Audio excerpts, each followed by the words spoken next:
حاضرین جمعہ اور عزیز ساتھیوں، ہر طرح کی حمد و ستائش، بڑائی اور بزرگی اس خالق کائنات کے لیے لائق و سزاوار ہے جس نے اس کائنات کو اتنا خوبصورت بنایا اور اس خوبصورت کائنات کے اندر رہنے بسنے والوں کو بھی پیدا فرمایا، اور ان کے لیے گزرانے زندگی کی تمام تر سہولتوں کو بھی مہیا فرمایا، اور بے شمار درود و سلام ہو اس ذات اقدس پر جن کا نام نامی، اسم گرامی، آمینہ کے لال، تاجدار بطحہ جناب محمد عربی صلی اللہ علیہ وسلم ہے۔ وہ ذات مقدسہ مبارکہ مطہرہ کہ رب العزت نے جن کے ذریعے ہماری رشد و ہدایت کا بندوبست فرمایا، اور آپ کی تمام آل و اولاد پر بھی، تمام ازواج مطہرات پر بھی، اور تمام صحابہ کرام پر بھی بے شمار درود و سلام کی ڈالیاں نچھاور ہو۔ حاضرین جمعہ، آج کی اس خطبہ جمعہ میں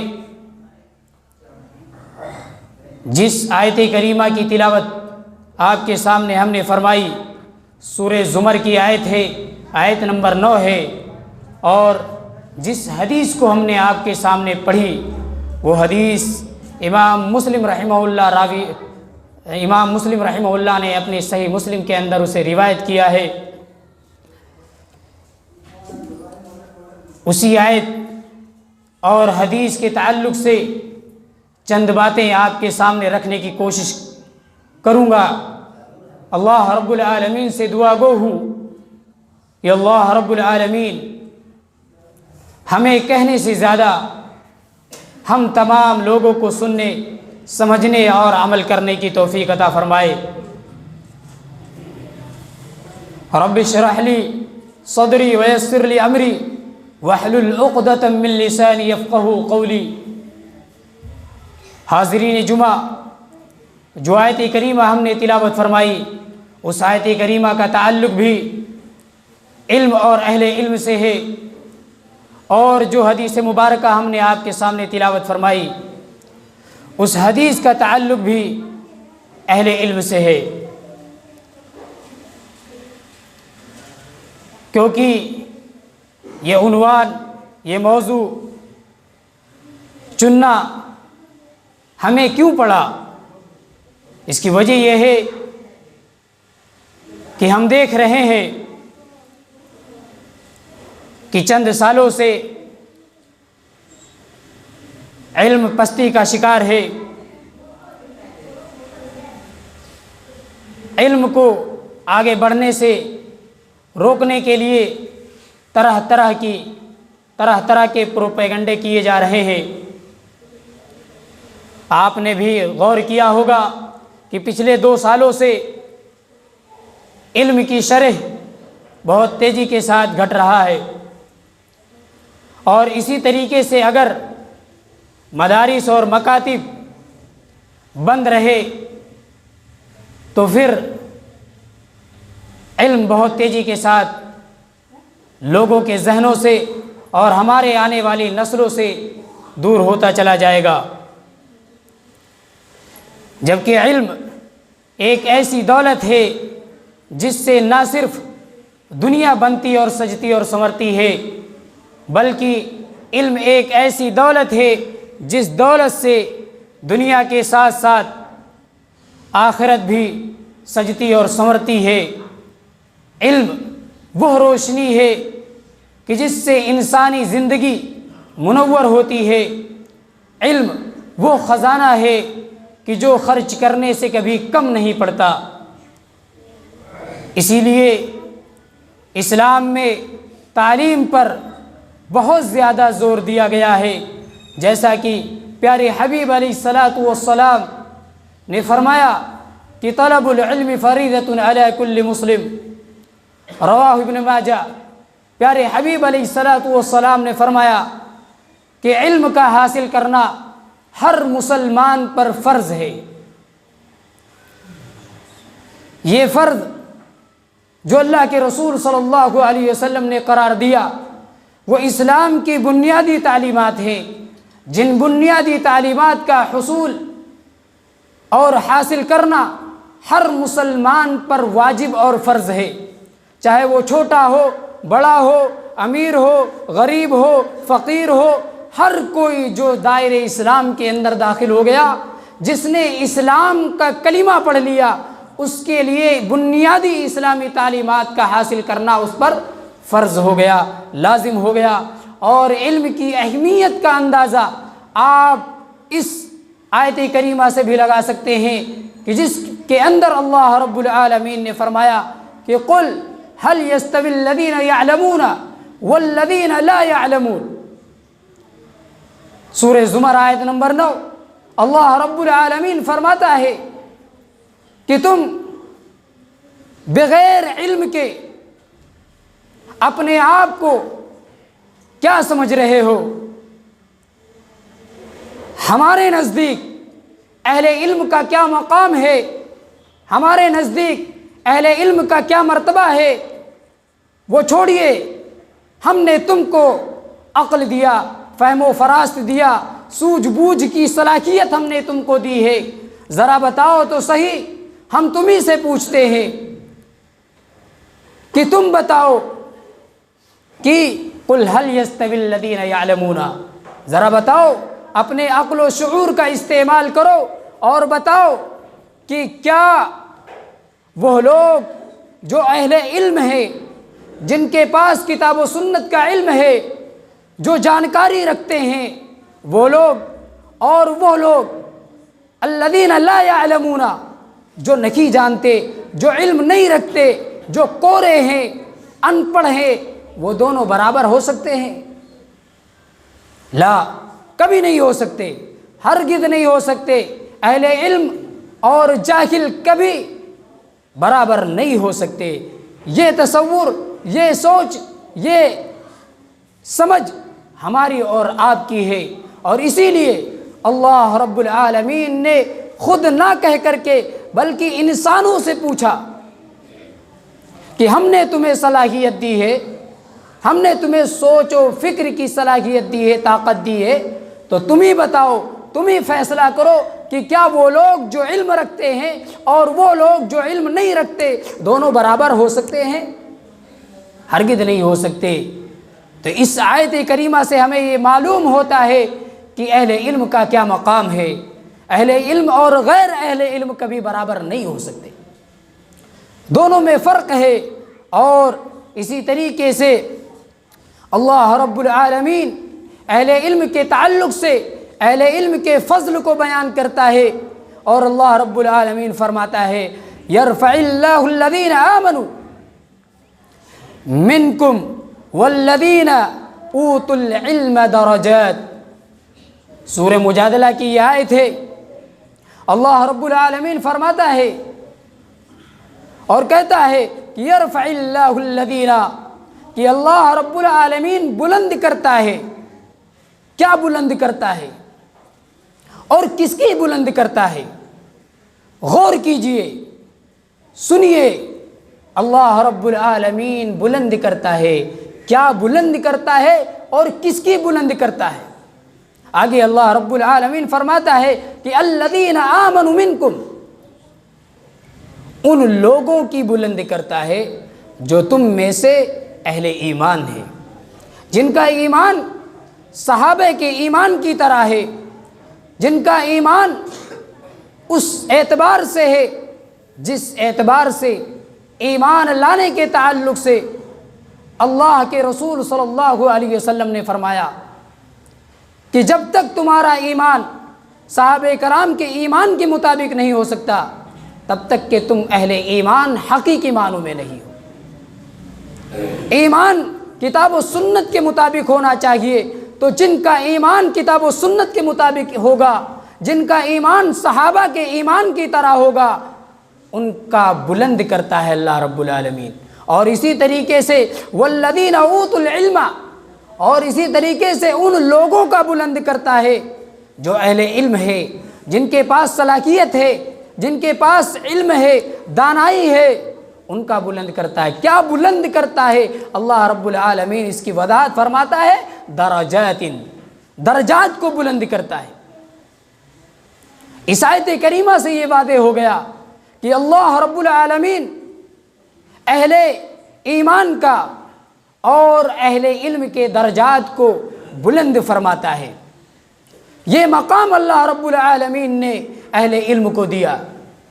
لیکن جب ہم اپنے معاشرے کا جائزہ لیتے ہیں، ہم اپنے معاشرے کو دیکھتے ہیں، تو ہمیں پتہ چلتا ہے کہ معاملہ بالکل برعکس ہے۔ اسی طریقے سے علم کے تعلق سے علامہ اقبال رحمہ اللہ کا ایک شعر ہے۔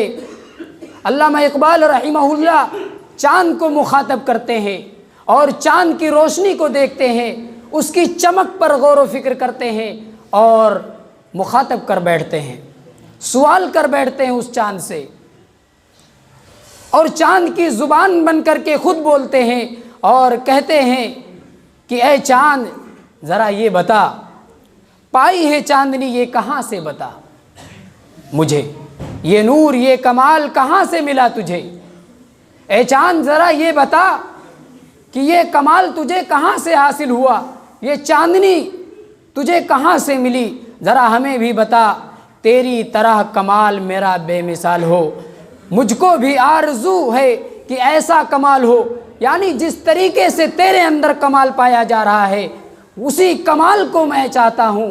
میری تمنا، میری آرزو، میری خواہش بھی یہی ہے کہ تیری طرح میرا بھی کمال ہو اور میں بھی اس دنیا کے اندر بے مثال بن جاؤں۔